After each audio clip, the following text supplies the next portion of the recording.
What's going on, guys? Centaurus here, and hello and welcome to another installment of Is It Worth a Watch? The internet show about my opinion on if an anime is worth a watch or not. I'm your host, Centaurus, and today we're going to be taking a quick look at Overlord, a 2015 anime by Kadokawa following an MMORPG whale getting stuck in the game world of Yggdrasil with a few additional twists. So, have a seat, drink some mead, and get comfortable as we explore the 4-season story of Ainz, Ooal, Momonga Gon. The first episode sets the stage for the series by introducing Momonga, an undead whale playing the MMORPG Yggdrasil, waiting for the permanent shutdown of the game servers after having poured years into building his guild and character, and decides to stay logged in until the very last moment for a final farewell. However, things take an unexpected turn when he realizes the game doesn't shut down and he's now unable to log out. Being trapped in the game world as his undead character anyways, Momonga decides to go out and explore, and discovers that the NPCs are showing signs of sentience, with personalities and memories beyond the game's original programming, and that he himself is feeling a disconnect between humans, which he once was, and his newfound status as an undead. Momonga decides thereafter to don the moniker of Ainz Ooal Gon and embraces new reality by working to become the de facto overlord in this fantasy world through notoriety instead of brute force, at least in Season 1, while simultaneously attempting to find any other real players still lurking about. And this is primarily the main goal and driving force of Seasons 1 through 4, and as the series unfolds, we watch Ainz, alongside his castle of formidable and loyal minions, navigate the challenges and mysteries of this transformed game world with a side quest to locate other players, if any remain at all.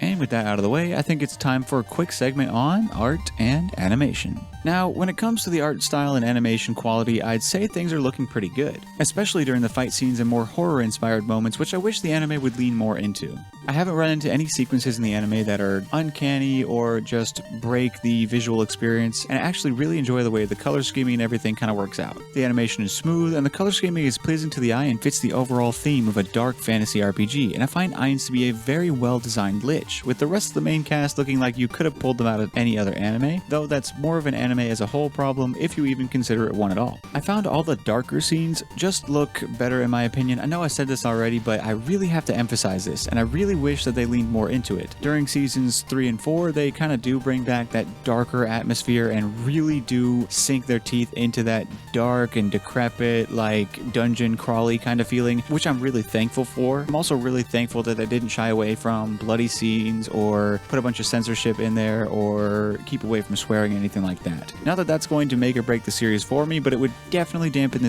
the experience overall. In my opinion, the series does a great job of keeping consistent across every episode, even between the frame-by-frame animation and 3D CGI sequences, which, let's be real, can be extremely uncanny all the way to just flat out not really working too well, especially for a mid-2010s show. So props where it's due. The first 2 seasons coming out in 2015 and 2018, hey, looks good, man. Can't complain.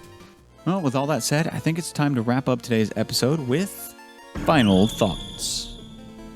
While Overlord's premise might sound derivative at first, don't be led astray. If you can look past the surface level similarities, Ainz Ooal Gon's overwhelmingly powerful necromancer self-serving antics bring a unique perspective to the Isekai game world genre, with the anime overall crafting a balance between RPG and traditional dark fantasy elements, allowing the anime to stand on its own feet and take us in a new direction. Most of the villains are built up as overconfident and cocky, only to be brought to their knees and humbled, which is a very satisfying formula that plays out multiple times in the series. I recommend subbed or dubbed, as you're in for a good time with either, thanks to the great voice acting in both iterations, so don't be afraid to throw it on in English, you fucking weeb. Just note, Overlord's not shy about swearing, blood, or lewd humor, which I find works well in this anime, but some may find an issue with. The swearing did catch me a bit off guard at first, but doesn't feel cheesy or over the top, so I will say that it's one of the more positive aspects of the series in terms of bringing it to a different level. And no, I haven't seen any scenes I could classify as sexually explicit in the way that Ishizoku Reviewers was, mainly due to Ainz being unable to get it up, you know, as a skelly boy, you know. So, yeah, take that as you will. Thank you all for watching. I hope you enjoyed. If you've seen Overlord and want to share your thoughts or have an anime you'd like to see talked about on the channel, feel free to let me know your thoughts in the comment section below. Please do keep in mind that I'm speaking mainly in reference to the first season in this video and tried not to spoil any events or things that happen in the series. I will say that if you enjoyed Season 1 and Season 2 seems like a bit of a slog to get through, you're not alone. The first season was spectacular in my opinion. The second season was par at best.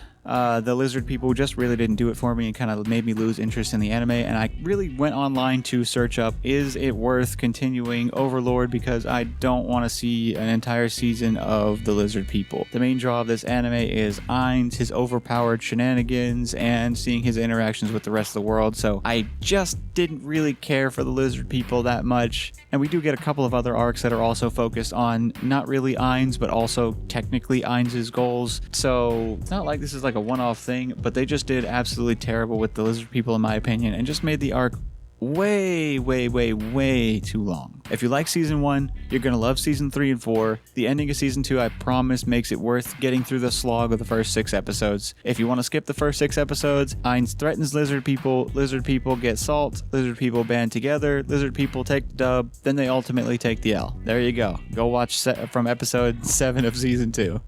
So, what are my personal thoughts on the anime, and do I find it to be worth a watch?